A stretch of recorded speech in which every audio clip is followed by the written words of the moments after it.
Yahminah. I hope you all are doing well. In today's video, I'm going to be talking about my last visit to the Barbie movie, and I am going to turn to my page for my notes. Okay, let's see. There we go. Okay, so I saw the Barbie movie again near the middle end of August, and I enjoyed it. It was a full theater again. I have not gotten a break. I keep thinking I'm going to get an empty theater, and I don't get an empty theater, but okay. And this time I was sitting next to three men, and the rest of the row was full, but there was a seat between me and the three men in my row, and then the rest of the theater was full. There was probably like maybe at maximum 10 empty seats. More than likely there was just like 5 empty seats. But yeah, it was full. It was mostly women. There was a few men, and there was very, very few children. And a lot more people wore pink this third time around, which was fun. And I wore a hot pink dress, like it was a deep hot pink with red dress. So that was fun. And do I have any pictures? Because somebody told me to show pictures. Let me see if I can find my pictures, if they're on here. Let me see. Because I did delete some pictures just recently. Okay, so this is the dress. This is the dress that I wore the last time I went, and it's a deep hot pink and red at the bottom. And then I wore, let's see if I can find it. And then I wore this outfit the second time I went, a black outfit with a hot pink sweater. And I took my Barbie. And then the outfit that I wore the first time I went is this outfit, hot pink. And yeah. So anyway, I just wanted to show the outfits so people could see them, because Tandy told me to. Okay, anyway, so those are the outfits I wore, and more people wore pink this time. So the first thing, so I wrote notes because I wanted to talk about a few different things. Let's see. So the first thing I forgot to say is the 3 times that I went to the movie, it was nice to like hear the reactions of the audience around me. Nobody was excessively loud. Nobody was like raucous or anything. And the audience was like appreciative. The first audience clapped. But anyway, I like to listen to how people reacted to scenes that I reacted to, whether I was crying or whether I was laughing. I like to hear what other people were doing. And then one part in the movie in particular that I didn't laugh at, I like to see how people reacted to it. So that was what I was doing. I was listening out to people's reactions. The first time that I watched the movie, I wasn't paying attention. But the second and third time, I definitely was paying attention to how other people reacted to the movie. The next thing that I want to say is about Ryan Gosling's brown hair. So, let me see. Let me make sure I got this all in my head. Okay, so Ryan Gosling having blonde hair, I did not like that. This is the first time I've seen him in a movie before, and I found out that he has brown hair naturally. I think he could have pulled off being a brown-haired Ken, but they didn't let him do that. I said previously that I felt like his character was dumb, only because of how he was interacting with Barbie. He's not dumb. It's not that he was dumb. It's that sadly he was relying too much on having a good self-esteem based on how Barbie interacted with him, if Barbie paid attention to him and gave him attention. And any romantic relationship should not be based on a partner who doesn't treat you right and who doesn't give you the attention that you deserve and need. And they were also not compatible. Barbie wasn't interested in him, but he was interested in Barbie. So that wasn't a relationship that was good for either of them. So he had to find himself and realize that he was enough without Barbie being there to tell him that he was good enough. And that conversation needed to be had, because you can't rely on your romantic partner to be the person that gives you a self-esteem. So that was one thing. I did enjoy his character by the third time I got to see the movie, and I appreciated him more. It was just interesting to watch how he reacted with the real world once he went back to Barbie Land. So that was a lot of the story. And I did not like the way he, of course, brought patriarchy into Barbie Land. But that was the way the movie was supposed to be. And the way he did it was just like the cinematic version of bringing patriarchy into a land of Barbies who were the main focus of the Mattel Corporation. You know, you know, it. If they're really dolls, it's mainly Barbie is a popular doll, Ken was a less popular doll, and that's how I viewed it. But it made for a deeper conversation based on the real world in a movie. So that was interesting. Second thing I want to say, the third thing I want to say is the dance scene with the Kens only. I found it super strange the first time I saw it because I was not expecting a dance scene in this movie besides the original dance scene that everybody saw in the regular advertisements of the movie. So I was not expecting this dance scene at all. I kept avoiding any Barbie scenes that were shown on Instagram or on YouTube before I saw the movie the very first time.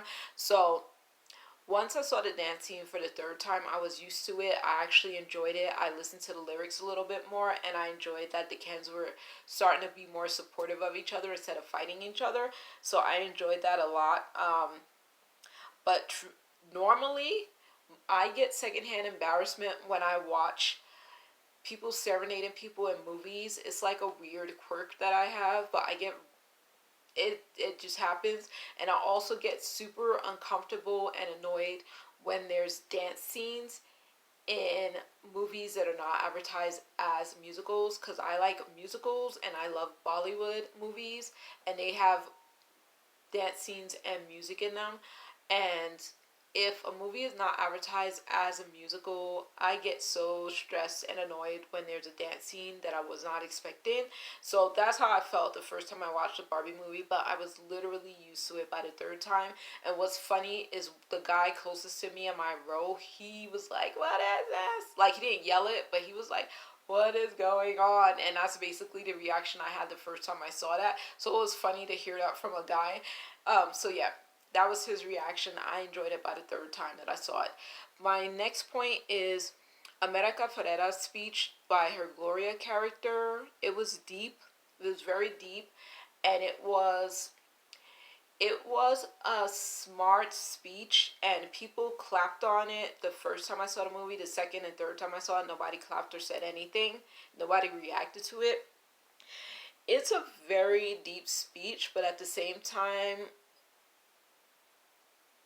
I don't know. It just had a lot of talking points, and I don't feel that kind of pressure. Like, I am very cautious about my personal space and like what I intake and how I interact with men, especially strangers. The only men that I really interact with a lot are people in my congregation, and so they feel safer for me. And I also interact with the bus drivers. They're my buddies. But yeah, the way the speech went, I was just like, man, that's a lot of pressure to feel, and I don't feel that kind of pressure. Like, we definitely live in a patriarchy, but I don't feel that kind of pressure because I guess I don't internalize it a whole lot. So her speech was important, but depending on how different women live their lives, they might not feel that pressure, and I don't.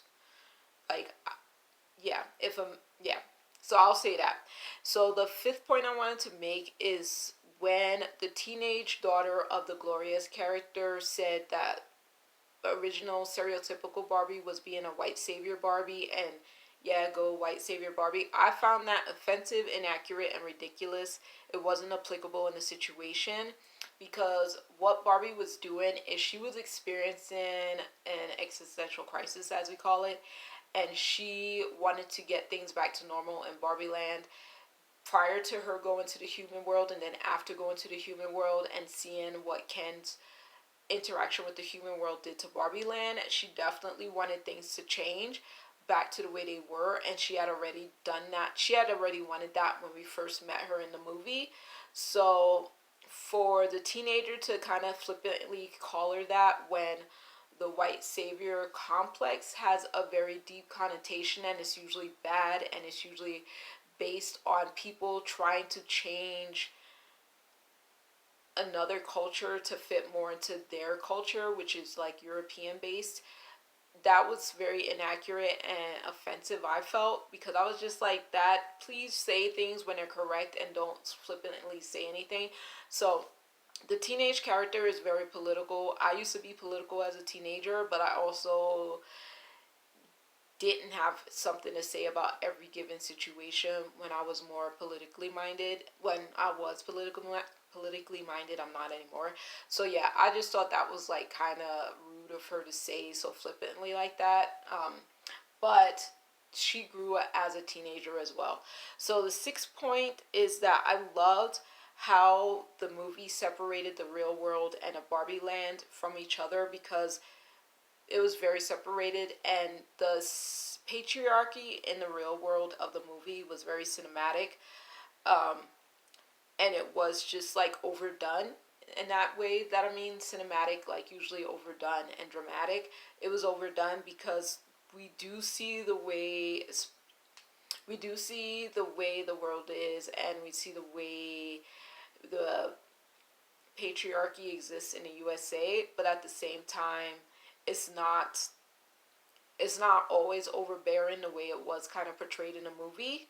And it's not, yeah, so we it's definitely not the same as it is in a real world, and like the kind of flippant remarks that some of the characters were saying is not the way every guy thinks. So I was just like, okay, that's kind of out there. And I want to say, so okay, and I want to say also the Barbie land was existed in that movie because children and adults played with Barbies and made them move and act and all that stuff. So the playing of the Barbies and all that stuff was supposed to be real humans interacting with their Barbies in the real world, and then we would see it play out in the Barbie world. But Barbie Land was also supposed to be a place, so that was really cute and a good concept. But yeah, the teenager I felt like was forgetting that Barbie Land and the real world are still very different from each other based on the movie version of things. And the way Ken was being treated in Barbie Land was based on the fact that Barbie was the promoted product that was used to be played with by children and adults to play and dream and to grow, basically. So the characters had to remember that, and they didn't. So it's because it was like, played like a real life experience for them. So I give them credit because Barbie the movie had a lot going on in it, and it condensed it down, and I was just like, wow, this is a lot, this was fun, this is deep, this is too much, right? And that's how I felt about the movie. But I want to say, because there were parts in the movie that were just like really cringy when Barbie was getting catcalled. That actually happened to me like within a week after I saw the movie for the third time. I got catcalled while I was at a bus stop.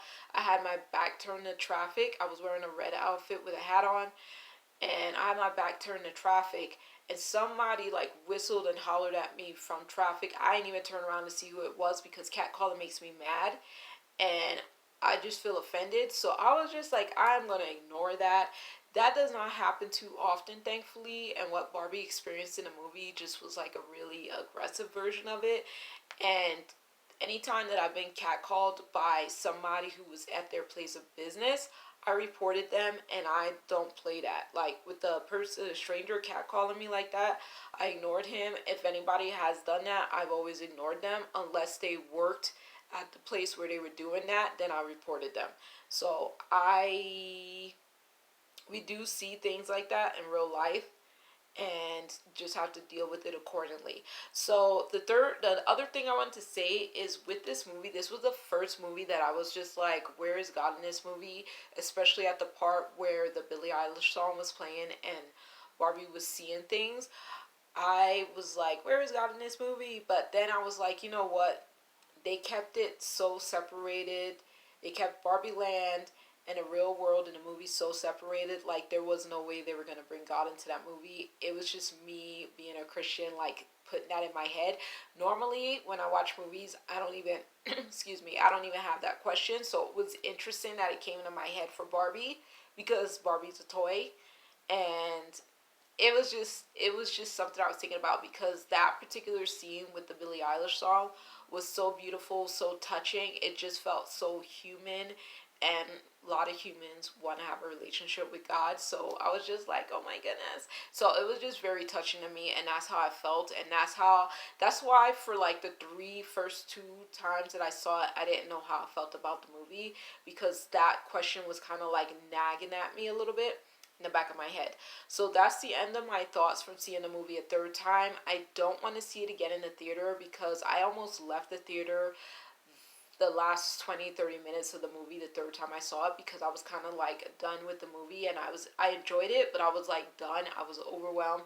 There was a whole bunch of people in the theater, but I ended up staying for the whole thing. I was glad to stay for the whole thing. I am going to get a digital version of the movie so I can watch it whenever I want, but it is a very deep lot, like a lot of stuff in that movie.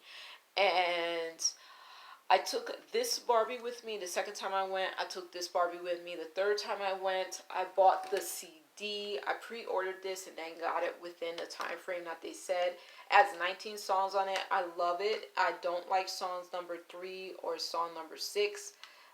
The Barbie World song or the Sam Smith song, Man I Am. I don't like those songs because of the lyrics in it. But the CD itself as a whole is really good. I bought this Barbie because I love her outfit.